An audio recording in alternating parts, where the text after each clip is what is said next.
नांदेड, हिंगोली आणि परभणी जिल्हे भूकंपाने हादरले. 2 तासांमध्ये भूकंपाचे 4 सौम्य धक्के. भूकंपामुळे नागरिकांमध्ये भीतीचे वातावरण. अधिवेशनात आज पाऊस आणि अंतिम आठवड्यावर चर्चा. कामकाज सल्लागार समितीच्या बैठकीमध्ये हिवाळी अधिवेशनाचा कालावधी ठरणार. शरद पवारांनी मोजक्या आमदार खासदारांसमोर घेतली एकनाथ शिंदेंची भेट. शिंदे पवार भेटीची इनसाइड स्टोरी झी 24 तासवर. राम मंदिर दानचोरी प्रकरणाविरोधात शिवसेना उद्धव बाळासाहेब ठाकरे पक्षाची संघर्ष यात्रा. उद्धव ठाकरे करणार महाराष्ट्र दौरा. पुढील आठवड्यात नागपुरातून यात्रेला सुरुवात. राज्यातील शिक्षक संघटनांचं आज राज्यव्यापी शाळा बंद आंदोलन. बीएलओची कामं, एसआयआर, अशैक्षणिक कामांची सक्ती. टीईटी संदर्भातील मुद्द्यांवरून आक्रमक. सामूहिक रजा घेऊन शिक्षकांचा एल्गार.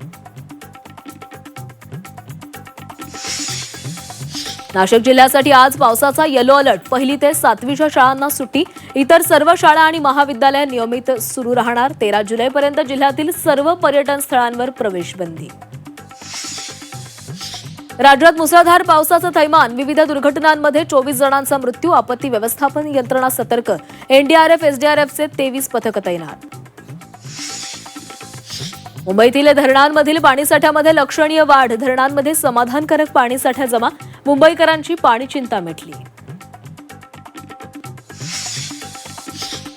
माऊलींच्या पालखीचं आळंदीहून प्रस्थान. ज्ञानोबा तुकोबांच्या जयघोषात वारकऱ्यांचा उत्साह ओसंडला.